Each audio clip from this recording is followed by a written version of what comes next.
All right, guys, welcome back to Scorpion TV. This is your host, Ras Judah. Today, we are coming back in here in the Landward second edition of the Dante House Project Invitational Youth Tournament.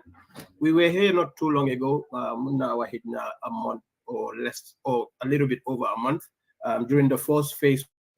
But just to talk to you about, tournament be at initiation be lan moko waral ak fu mo jublu dal tay dañ leen bëgg indi waat fi jox leen more details because tournament bi jotna dañ leen bëgg jox more details about the tournament. I have here the founder Telmo Dantes bala ñuy sori nako bay mu nuyo and then we go from there. Yeah, good afternoon, morning, Ras, Judah. Thank you for having me again, on Scorpion TV. Just content will make will share, swim tournament there, when you're deaf like you, So thanks for having me. I appreciate it. Always, bro. I'm gonna feel like kid, like anytime you have some of these goodies, anything good, anything of benefit for Gambia, right? I'm up for it. So haji goodies, especially these sort of projects where it's a non-profit. You basically are not making any money out of this. You're taking your time away from your family, your work, your friends, and everything. You're taking resources, to put together a project like this. It's just that selflessness that draw me to people like yourself. Telmo, usually they say in anything that you do, there's something to get back from it. It may not be monetary.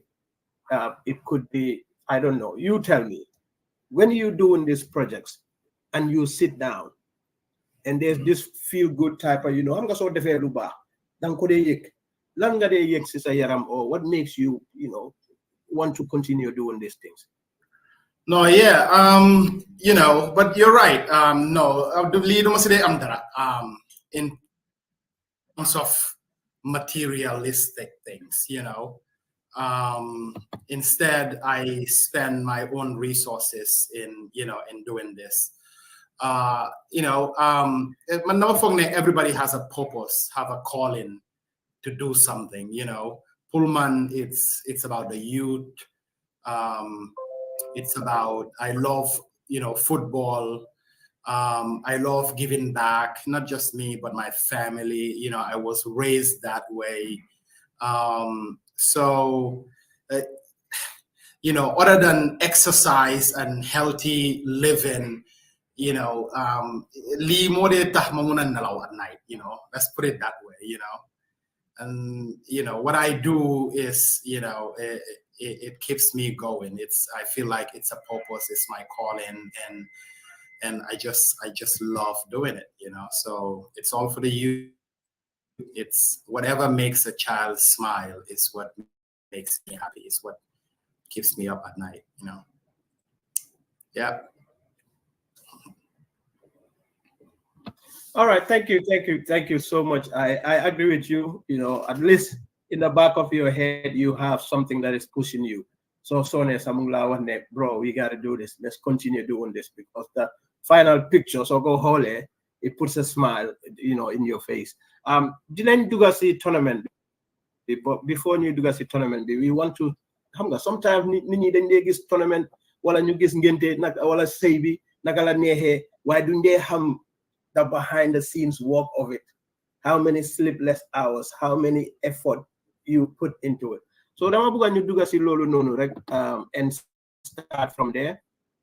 Su ko defé duñ def dara lu yow ci sa bopa, ñuy sétane fi gis nañ pictures of medals, trophies, balls, or whatever it is. I'm sure it's there. Even so, a picture of it. On the left side, there's also a picture of you are freighting stuff to Gambia. You are packing stuff to Gambia. Just give us a brief summary of what it takes. I'm not it's a lot, but what it takes to put all these pieces together. Put that day, boy, saying to me, a perfect day. Yeah, affaire si mom, it's a year-round ligay. It never stops. Like right now, mangi am bagage yo xamne man ko sort out for next year. so do they musa stop, and it takes all year round. So I say dajale, collect, suma deme si football ground with fuma de coach, then dama fa feka ay bagage ma may yi simbu si fi ma dugal yep ñew dugal suma trong bi isi ko tasare ko suma family ñew ñu ibi food where rahas dajale put in those boxes yo gis nonu. So then they get a U-Haul boxes, better box, better tape, bagage for the neck. It really costs hundreds of dollars for each of those stuff, So pool tournament be more musuma man damade def tournament fee. Why it's different fee, everything is electronic, connect upload, send everything so man numare ampul def loan. Why this time a tournament be man my ampul register myself, my register jagar player passes, print len, laminate len, dog len, all that is taking lots of times, and then I get deflow off my phone, so and getting to work with some of these guys from Gambia is taking a toll on me, because I mean I got deadline pull you meet pull muna definitely pull muna smooth why it takes lots of time, a lot more time to get stuff done, so many excuses not to get it done at the same time. Why? So we had a deadline, I mean go ahead Ras. No, Balal, dafa on a freeze, so my phone dam la lose, so I was coming in, but continue. You are here. Yeah. So I mean we had a deadline. Pull unit team see a registration form of which you will share with us. Why Uniland registration form? Pull all they needed to do was fill out registration form. Be natal halei, accent birth certificate, accent a headshot. So got if you muna jail information bobu no mun ko transfer in a player pass, So door process be in August. So then we're gonna use all of August, all of September, and all of October, 3 months to do all that registration process. But I use November, pull edit, add, remove players, so got if November ñu mun ko use pull edit ak December pull muna print all of that. Why right now we're in November 21st and we're still in the registration process, because most of them waited until the last minute. They didn't really listen that it would take time to do this, so you needed to start early. And even the instructions that we gave on the years that the kids needed to be born to play in those years, that too wasn't met. So we're struggling with completing registration process right now. Why for Dantes House project and what we've done in the past, this box right here has and I want to say each box. Tell me more. Balal ma buguma la dog, but dam la bugona dugal tuti because obviously these challenges are huge. People now have an understanding how difficult it is to put such a tournament together. Right. At the same time, the reason why I'm a boxy moi, there's a process. There's a lot of processes with these boxes. I'm pretty sure you have people helping you out to put things in this box. People giving you things to put in this box. And they trust you enough. They've seen you taking these boxes to Gambia and change, have impacts. See lively Hale.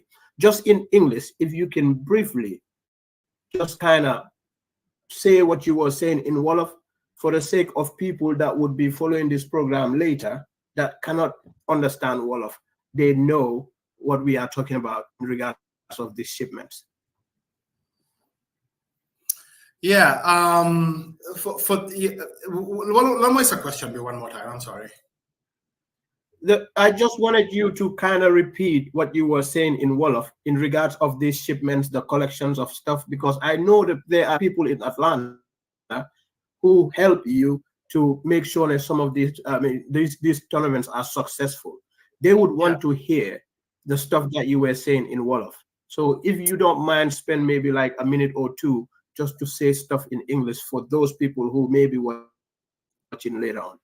Yeah, absolutely. And I know our viewers are watching, and people who follow us on Facebook, and these are people who really support the entire program, whether it's one plastic bag at a time or a trash bag at a time. But these things that are in these boxes are actually cleats and shin guards and uniform and socks and bags, and they're all soccer gear that are donated from mostly players and families that are from Rockdale Youth Soccer Association. So go Risa. Um, and around the Cornias and McDonough and Atlanta area.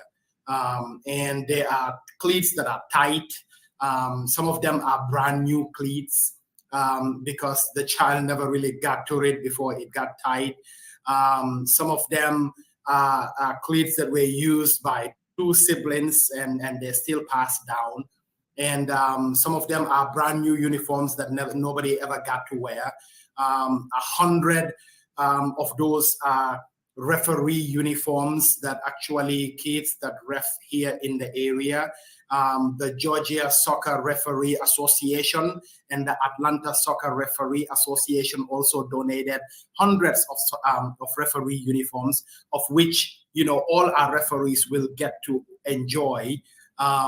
So tons of stuff from this area, and we continue to say thank you to these families, because every year they continue to maintain their donations. The first year when we started, we shipped 3 of those boxes. The second year it was 4, the third year it was 5, the fourth year it was 6, and the 5th year now it's gone to 7.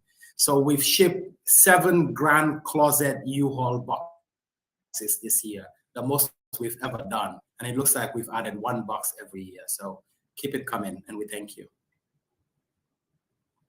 Wow, this is amazing. And this is the reason why I like to talk about these sort of things, because obviously these people that help to make sure, we increase in the number of boxes that we send to Gambia, would love to hear how appreciative we are. On behalf of the Gambian people, I want to say thank you. And, the selfish side of me is saying, please make it 10 boxes, 15 boxes, 20 boxes.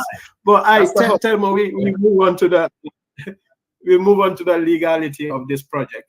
Most people would do project in Gambia and don't go through the challenges of having the legal documentation, the legal backup. This is quite interesting. I've interviewed a lot of people regarding their projects in Gambia. Some of them would have a constitution. As you can see, here's a constitution of the Dantes House project. And there's also government registrations surrounding the projects. Munga Sedo at viewers in any language that you want, you can flip back and forth. It does not matter. I'm important to use some little bit of English for those people. But can you share some light on why you deem it necessary to go this route to make it legal in Gambia? Yeah, here in Atlanta, Georgia, we are a non-profit organization, so that we have registered. So we are a non-profit organization here, and people donate and write it off as a tax and write it off as their taxes at the end of the year. That should be no different from Gambia. We want to make a statement. We want to make a statement that we are a legit organization. We have aspirations to grow. We want to do it the right way. We want when we reach out to people for donations and for sponsorship or partnership, we want them to take us seriously. And also we want to be contributing citizens of the Gambia as well, because these government entities also rely on these things to survive and do all of that. And that's exactly what we wanted to do. So if we're going to register in Atlanta, then we also should register in Gambia. And if we're going to open a bank account so that funds can go through, then we wanted to have the NGO registration. We wanted to have a constitution and all of that, so that we can also have low interest rates, whatever that means. We're in that process right now to open the bank account. And so we're working on that so that those who want to donate can also have somewhere to put it in. It's no secret that, I use my own funds, to do these things. And of course, other people also help and donate. So most of what we do came from my personal account. And, to be sensitive and to do it the right way, I don't want to use my personal account to continue to do this as we grow. I want it to be able to come from the Dantes House Project, where we provide receipts and sort of just light on everything that we do, because it is public record and the public have a right to know where their money is going to.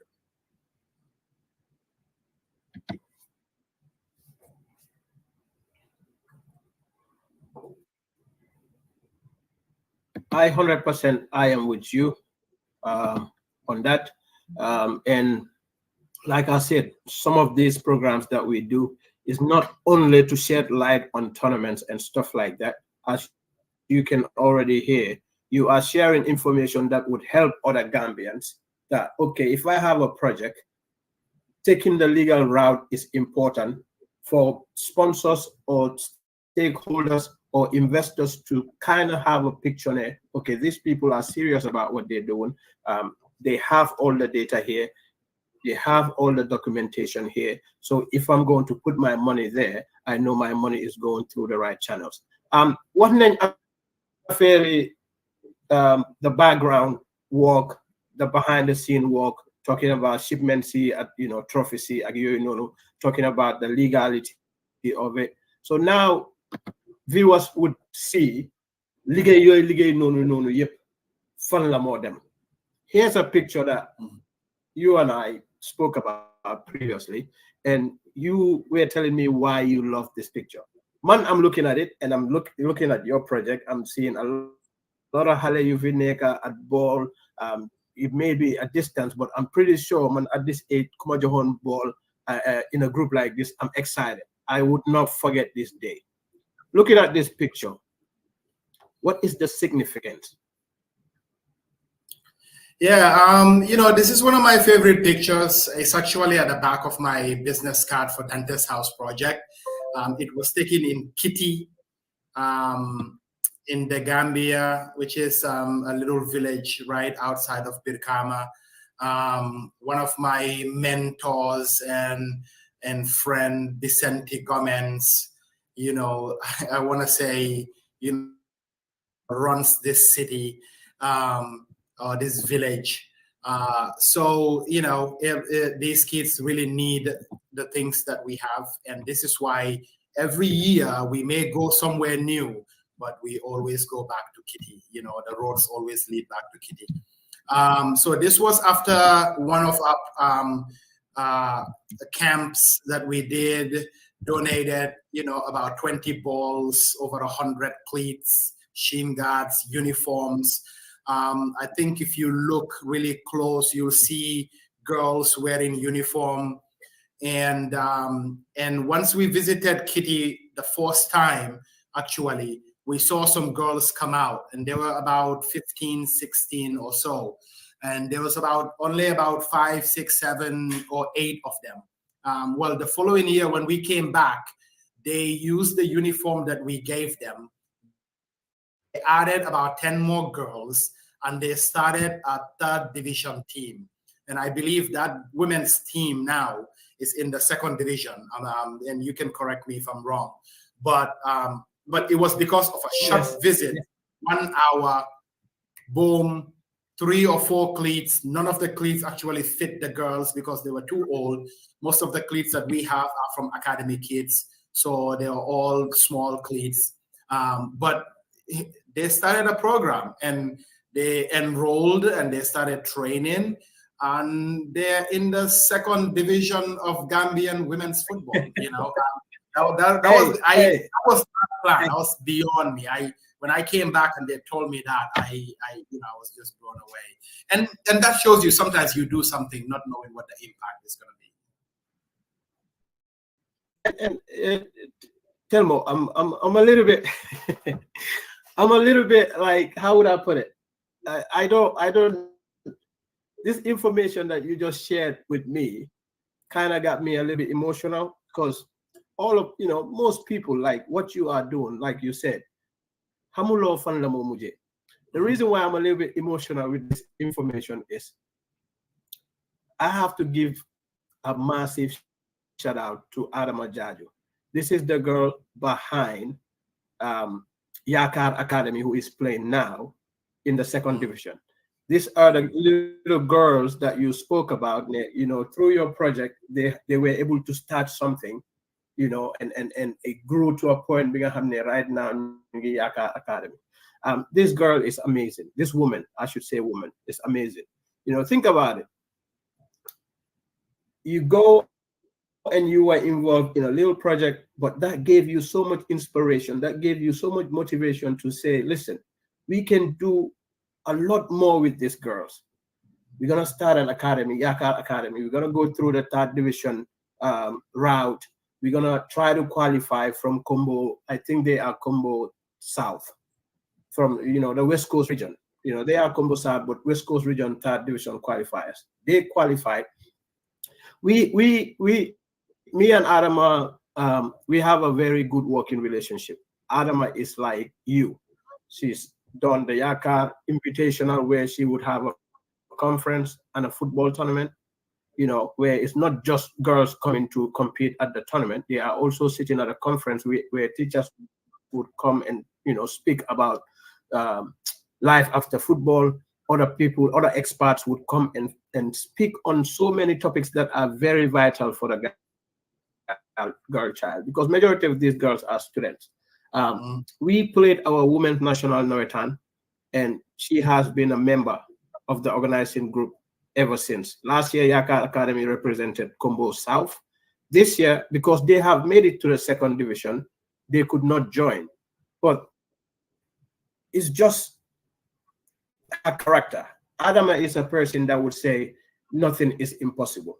We thought we have lost Combo South in the tournament. She said, no, don't worry. Let me go and see how we can fix this. She's worked her magic and got us another team that would be playing Marakisa, that would be playing Como Central 2 girls in Marakisa. I'm pretty sure you have been with your Dante project in those areas. Vicente would take you to all this. Yes. Bugumako Yagal, it's just amazing how all these things are now linking together and connecting each other, and you have to keep doing these things, man. From this one picture, you have to keep doing these things. But we're gonna try, we're gonna move ahead. This is Kitty Village, and this is Dante House Project in Kitty Village, and that's Vicente in there. I'm pretty sure Yakar Academy girls are sitting somewhere in there. Adama is somewhere in there. Sirifo is somewhere in there. Bambo is somewhere in there. So most of these people I know through your projects and other projects, Vicente projects. Some of them I've never seen them, but I know that like them Lenham come Numala Hame. It's just beautiful. It's just beautiful. Before we move on, I want you. I'm pretty sure you may want to add something on what we were talking about, but I might move on, or is it? No, you said it. You said it. This Kitty Village thing. Yeah, but it's crazy that we had, both had experiences with this, but not knowing that that all that came out of this, but yeah, it's absolutely amazing. It's very amazing. I remember, I think the last time I was there in one of your projects here, I believe this was Banjul. This was in Banjul. Here is women football. Here is women football too. And not a lot of people would go to Gambia on a project like this and include the girls. So man, that's my attraction, because I'm biased with women football. But it's just amazing the kind of things that you are doing. We're gonna move ahead, guys. We're gonna because we gotta move ahead, and we will talk about um, the categories and these teams. Just like you have relationship with Vicente and relationship with other places. I'm sure the teams that are coming in this tournament, um, you may have some relationship with them. There's Medina United here, Talending Soccer FA. Talending is also doing an amazing job. I mean, across the board. Um, B and A Football Academy. Just take us through your journey. When you started this, you have crossed path with a lot of teams. Yeah. Tell us about your relationship with these. So, I mean, I'm going through a whole new experience right now so we've done this for 5 years, and we wanted to do a tournament. We wanted it to be, all the teams that we have visited in the last 5 years, all the villages. We wanted them to experience something that, of a tournament, and what it means to have a tournament, and how organized it can be. So we reached out to all these teams, and we told them, we're going to put you in the tournament. And then if we have any space or any room, we'll approach other clubs and other academies and also bring them in it. So we've been telling them this for the last 2 years. And then last year, we reminded them again. And then, 7 months ago, we told them it's on, we're doing it, we're ready, 5 months ago, we told them that the registration will begin. We told them that the registration deadline was October the 31st. And we waited until October the 31st just to find out that all these villages that we've been going to, all these people that we've been working with the exception of Afia Banjul, who registered 52 kids, one team in each age group, send us pictures, birth certificates, and headshots and everything way before Wow. ahead of schedule. Little did they know there was a prize for that. And so they won a bag of 10 balls, 20 cones, and 20 different bits, or pennies, as we call them, So with the exception of Afia Banjul, nobody else really was able to hit that deadline. And some that did was sending us players that were born in 2009 and 2010 and 2011. But unfortunately, those are under 13, under 14, and under 15. But they were calling them the under 9. Even though we've given them a list of what our tournament requirements are. We are following FIFA laws and ages of what you need to be. Well, you have to be born in 2012 to be under 12. You have to be born in 2013 to be under 11. You have to be born in 2014 to be under 10. You have to be born in 2015 and under 16 and 17 to be under 9. So we broke all these things down. We send it to everybody. But somehow they overlook that, and they go and they just take pictures and just send the wrong ages. Some of them have tried to cheat. They'll send a picture of a birth certificate, and you'll see that the 2 is really, really dark, and the rest of all the numbers are light, which tells me that either 2011, and they try to change the 1 to 2, or and I know that some of these may be coming from the kids directly, but most of them are coming from adults. Adults who are teaching children how to cheat from a very young age. If we don't have a tournament for them, we just don't have a tournament for them. But anyway, what I'm trying to lead to is that Afia Banjul, we knew, was always going to be a part of this. My great friend and brother Tijan Yula, who was one of the first who taught me how to control and pass a ball, other than everything that I try to learn on my own, runs this. He has over 250 kids in Banjul. He knows what it means to do this. He knows the work that it takes to do this. So he started very, very early when I told him to start, and that's why he was able to do it in time. He never gave me a single excuse of what can and cannot be done. With the exception of Afia Banjul, everybody else I had to chase. We knew Seeds was going to do it. I'm still struggling with Seeds to complete some of their registration. And this is Kitty. But again, that was, delegated to somebody else who got delegated to somebody else who got delegated to somebody else. And the job is, yet to be done. And I'm not calling Seeds really, but it's with everybody else. Medina United, it's the same thing.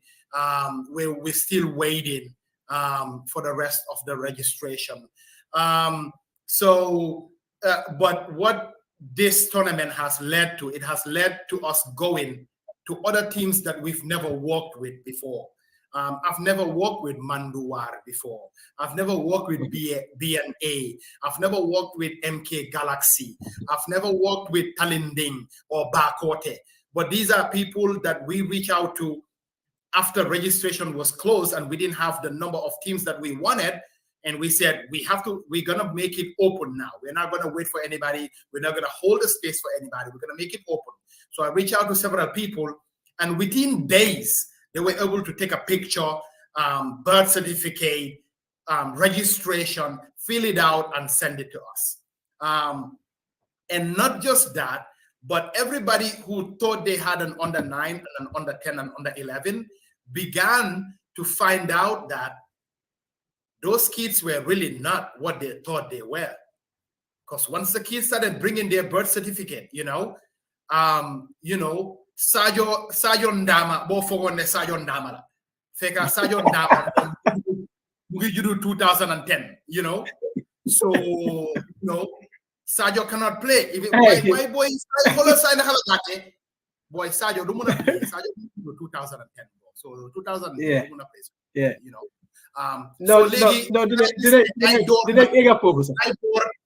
Boy guy door di dem si reject si ñoo xamne ñu ngi lay yaga wax ne yow mënuloo play wala yow da nga tuuti trop wala yow amuloo fi place.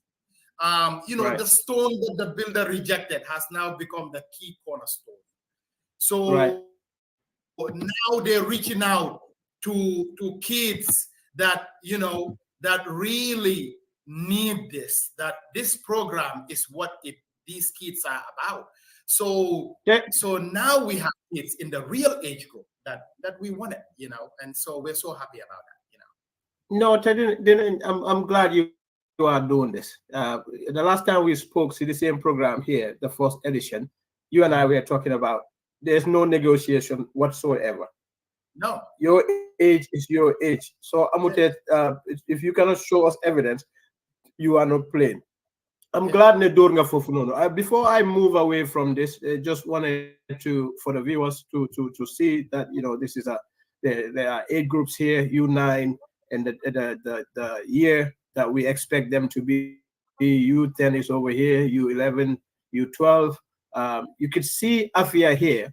I think it's done. It's not even done alphabetical order. I want to believe them because they were the first one to get it done. They get to sit on top of the list. Right. But anyway, you can see Afia here on all categories. Then you see Mandua, Seeds, Medina. I believe Medina and Seeds are in most categories, but we need these guys to get it done. And then we go. But one more thing before you move there. So it's very interesting looking at that bracket, Beanie, because we already knew that 2012, under 12, is where the crowd was going to be.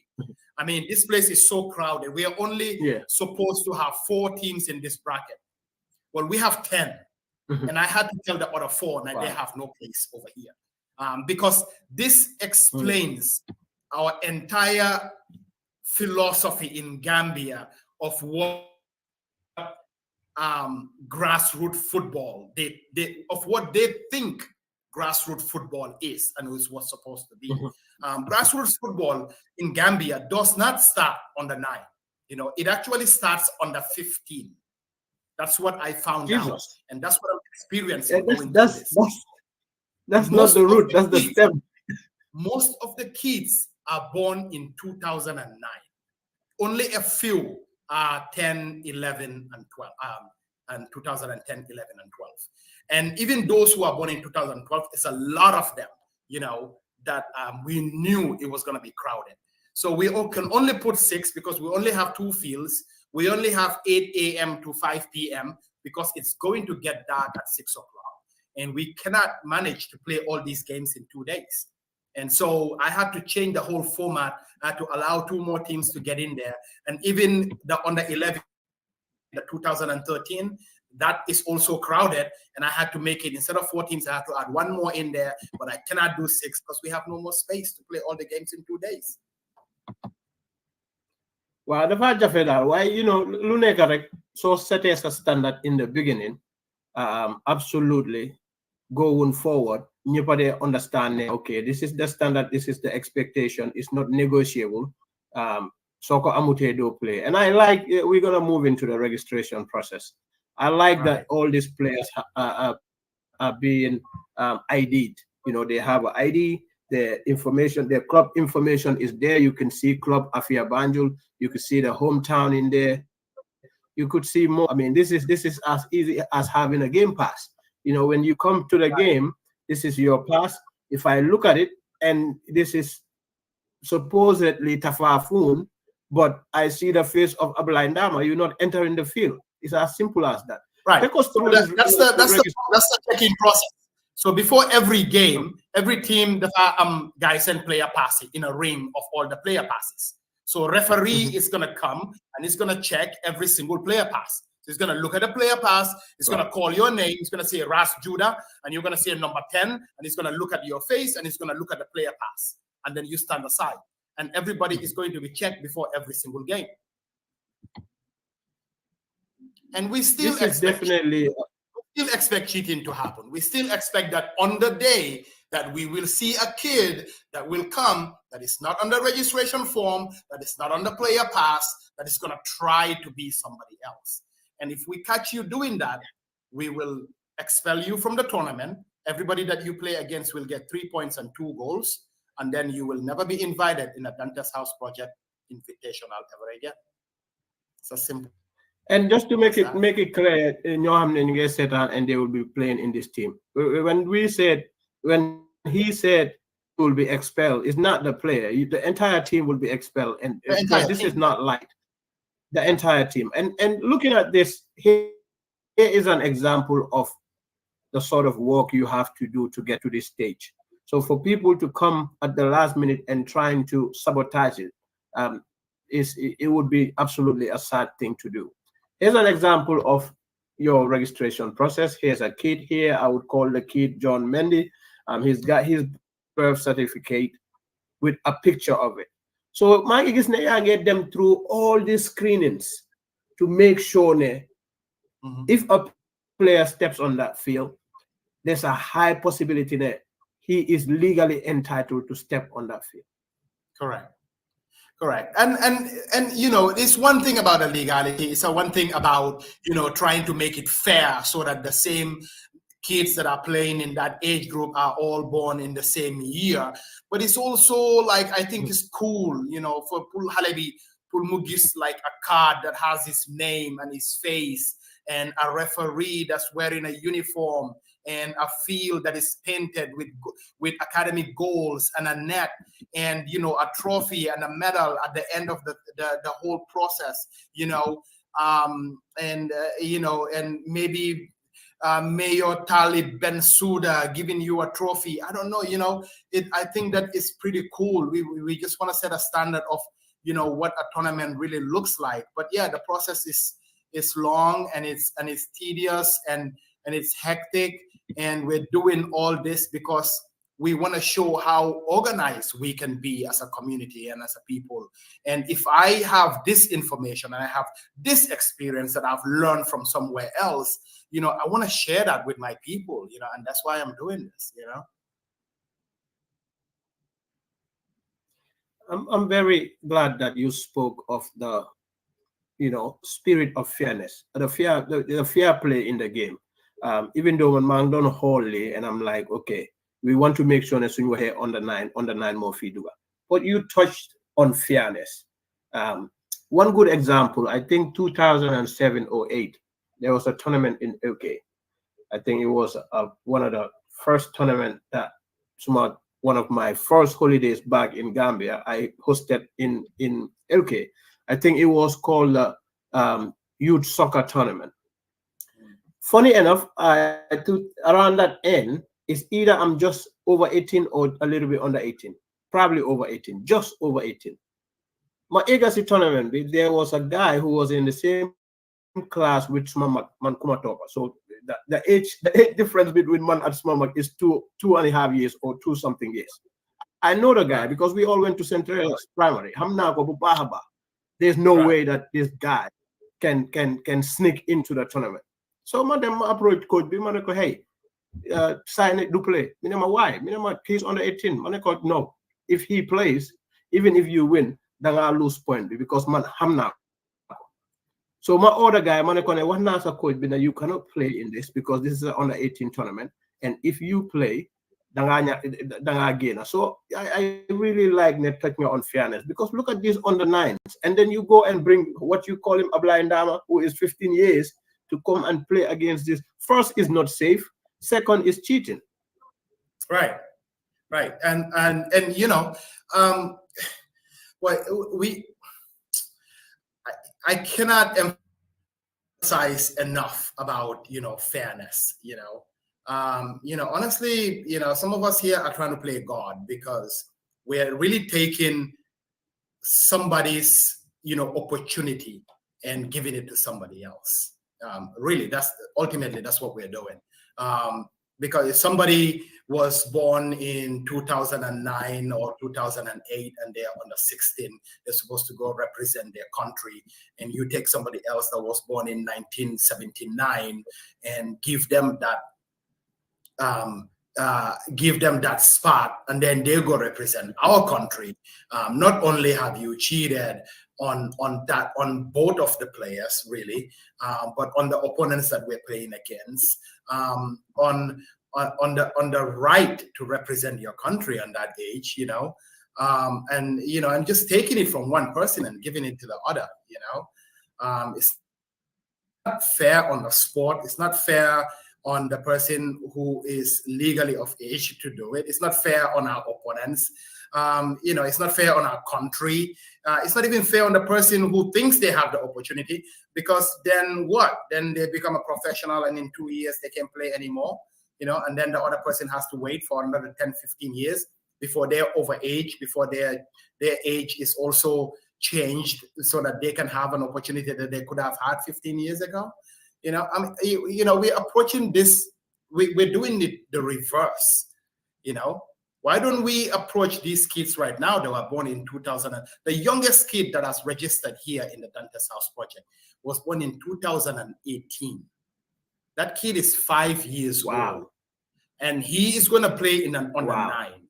And I'm okay. I let the registration slide, but I'm also letting that team know that, hey, you have to hold this kid back as much as you can, just so that they don't get injured, you know, because they're going to be playing against kids that were born in 2015, you know. However, I haven't seen the kid yet. He can be really strong and stocky and really, you know, can challenge it. But they have a maximum of 12 players to register in the 7v7 bracket, which is the under 9, and the kid is the 12th player. So even if he has 5 minutes here, 5 minutes there, that's an experience for him to come back, because he's going to play under 9 for 3 years before he even goes to under 10, you know. And that's how my son started playing. You know, I have him in at 5 years old, and he stayed in the under 9 bracket for 3 years. And that's why he was able to be ahead of a lot of kids, and he can kick the ball halfway through the line, and because he's been kicking a size 5 ball since he was 1. So, you know, it has to start at a certain age so that they can get the experience that they can have, you know.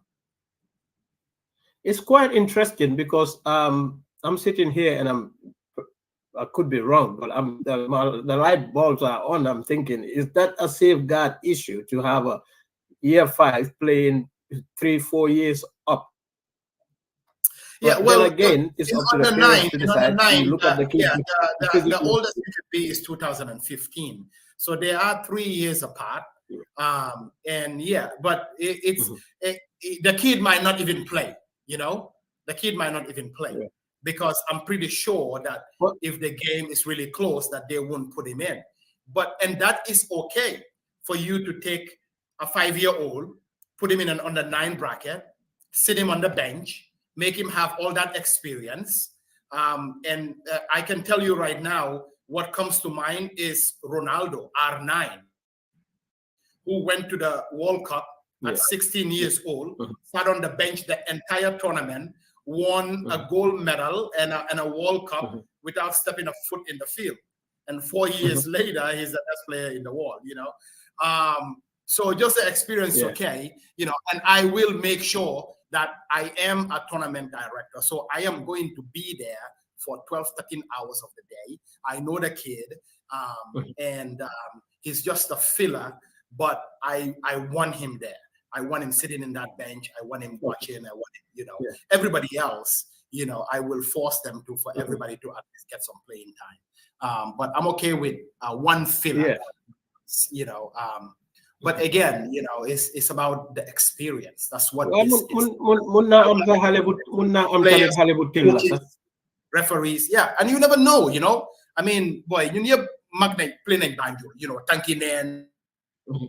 living, you Yeah. know, so need ponkale, you know, da nga simit kon yo da nga simi Doo sa romba dara, yo ponkal da nga wala yeah, you know, doo romba seen exactly. Yeah.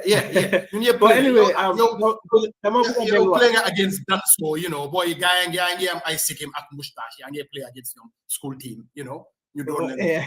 11 now, you know. I mean, Yeah, you're absolutely right. It reminded me back then, school team. So you want to play against teams like Dara Arab, teams like Danso, right, teams like LK, and all that kind of stuff. These are big fellas in there. But yeah, Bala knew Delaware because you Delaware you look more into these teams that are playing in each category. At you put me into the match day, basically, team season excel, what is the protocol, what is the timeline, and all that kind of stuff. Why bala my delwat fofu nonu, dama buga rek ñu laal yeah, li so whole as a form bi, you can see there's a column right there, obviously, for player name. There's a column also next to it that has the player nickname.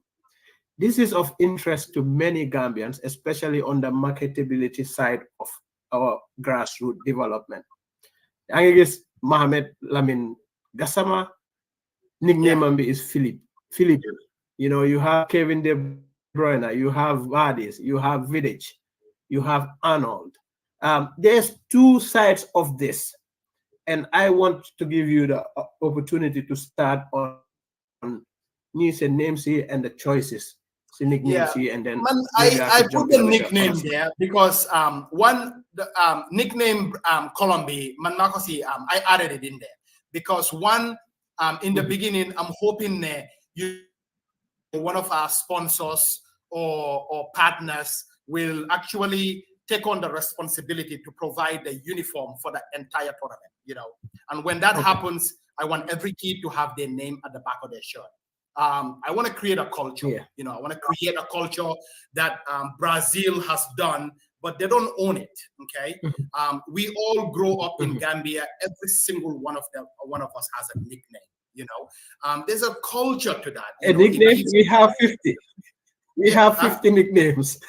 Each Yeah, person we has all have a 50 nicknames. nickname, dude, you know. So and Yeah. it's a culture, it gives you a status, it gives you a chip on your shoulder, you know. So that's why I created a nickname. But this one is interesting, Pullman, because you know, Felipe, Kevin De Bruyne, Vardy, Vidic, none of these look like any kid in Gambia. So why are our kids looking up to professional players that don't look like them? Do we not have enough to that look like us to emulate? Or are these what they think a professional player should look like? Or are these who they think are the best players? Do they know JJ Okocha? Do they know Abidi Pele? Do they know Pele? Do they, you know? I mean, but again, I was expecting to see things like Pistol, Pistol, amazing nickname, there's a story behind that, Arnold, maybe there's a story behind that. Maybe this kid is really stuck and he's a bodybuilder. Maybe he's named after Arnold Schwarzenegger. Who knows? Defender, maybe defender. Maybe Arnold defender, maybe Pistol striker. Yeah, Suleiman Jallo, Anko. Maybe he likes Anko Butter. I don't know. There's a story behind it.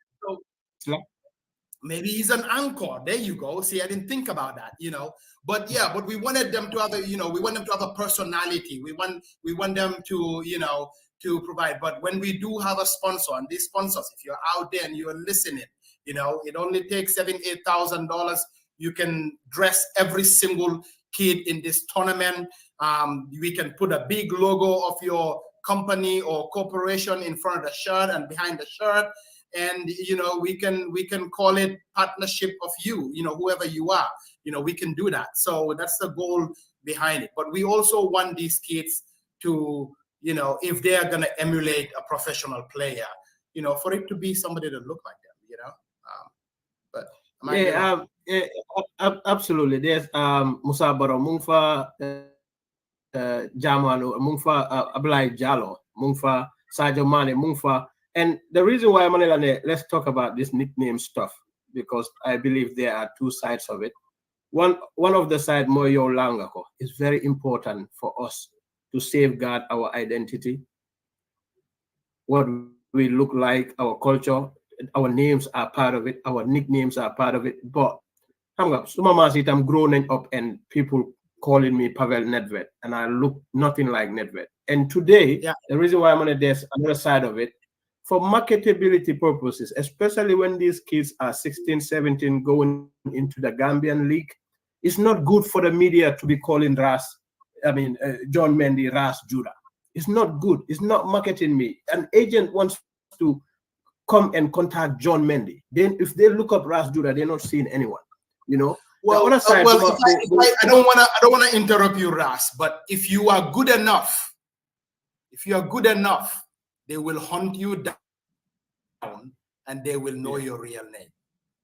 Yeah. If you're good enough. Yeah, but I want to make it, I want to make it easier for these agents by not having to hunt me down and find out my real name.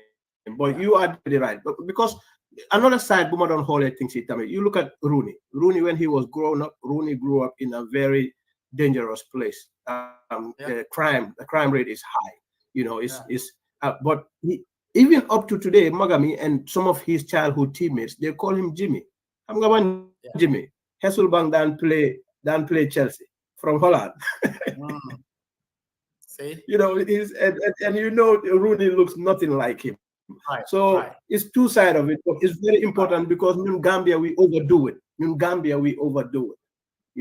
it over there. And the other thing about this nickname too, we want it to be a nickname that will follow you forever, because if you call yourself Kevin De Bruyne, there's only a certain amount of time where I can call you Kevin De Bruyne. All of a sudden, you want to play against Kevin De Bruyne, I cannot call you Kevin De Bruyne anymore. You have to drop Pistol, it. I can call you Pistol forever. You can play for Chelsea and you can say Pistol at the back of your shirt. Pato, when they wanted to find Pato, they found Pato, and Kaka and all of that, all those are nicknames, But anyway, moving on.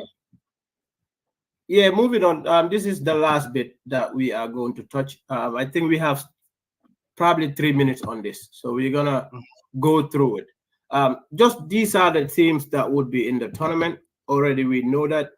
Just run us through the game, the match day activities, the match day. Yeah, absolutely. So match day activities, game starts at 8 a.m. Both Saturday and Sunday. Referees will be there at 7 a.m. There will be an ambulance there at 7 a.m. that will stay there the entire 2 days. We've already worked with them. They will be paid for the entire day. There'll be an ambulance and 2 paramedics. I'm working with Dr. Aibo, who is one of my good friends that was in Gambia High School, who is a medical doctor, and he works with several other doctors and nurses in the Gambia that visit different villages and does the same thing that I do in football wise, but in the health department wise, So we may have 4 to 6 doctors there that will actually do just quick, complete physical for the kids. So just imagine if you're a child right now walking into a field that is painted, referees are all dressed, there's an ambulance on the side, there are doctors who can do a quick medical check, whether it's, I don't know, whatever it is that they do, a quick physical, just to make sure that you're okay. And if you do get injured, there are doctors there to take care of you. If it's that serious, there's an ambulance that will take you straight to the hospital. Player passes will be checked by the referees. Each linesman will check both teams' player passes, and then the game will start. While the game starts, the other 2 teams that are supposed to go next will start warming up on the side, and there will be other referees that will also check those player passes, because as soon as this game is over, the next 2 teams are coming in and we're playing. Because there's a game every hour. There's going to be 25-minute halves. There's going to be 5 minutes for halftime. There's going to be 5 minutes to clear the field before the next game goes. So we only have 8 a.m. to 5 p.m. before sunset. So we have to really cram all these games there. If you are late for a game, you will have a 10-minute grace period.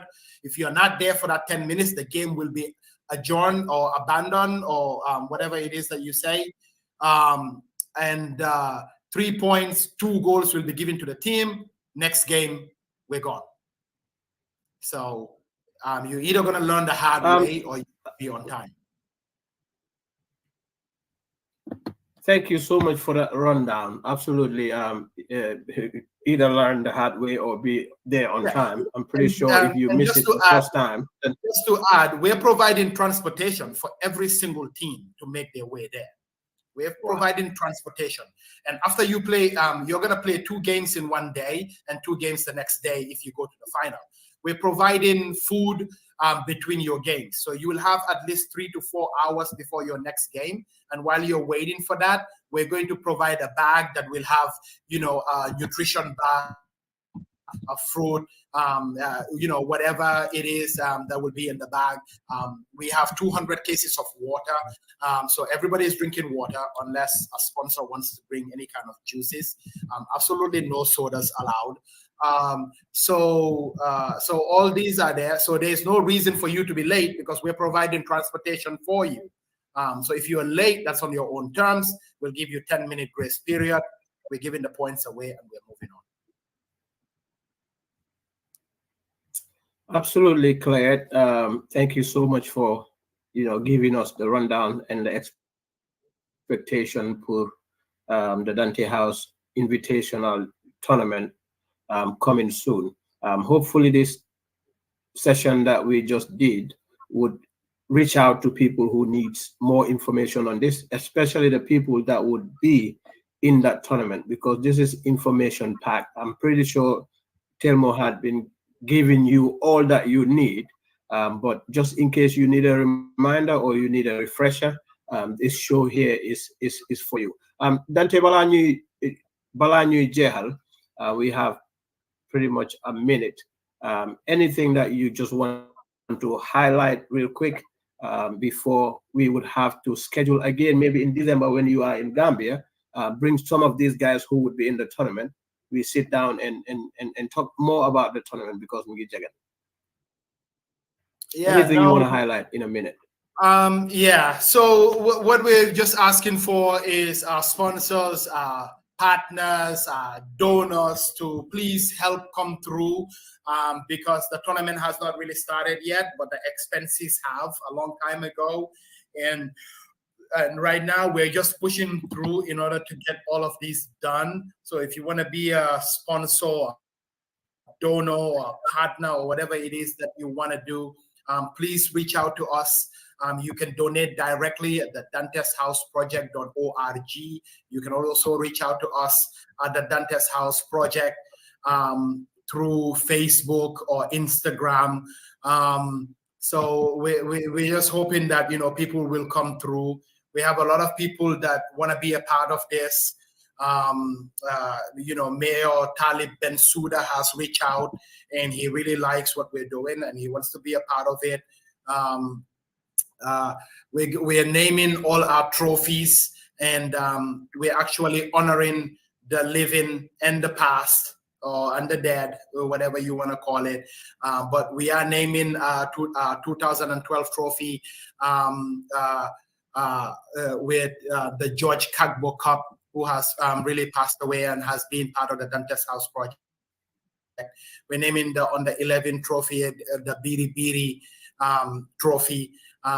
Those are two people who have been highly with Gambian football that have passed away that we want to remember. But we also want to remember the living. We don't want to wait until these people have passed away before we honor them. So we will name the under 10 trophy to the Samuel Kagbo Cup, and then the under 9, the George Loba Cup. Another person that has really been influential is Lat Jorndau, who we will name, the most valuable player will be the Lat Jorndau Club for the Cup of Discipline, So there's so many things that are happening. We want to be a part of it. Reach out to us, be a part of it. This is your own community. So take care of your own people,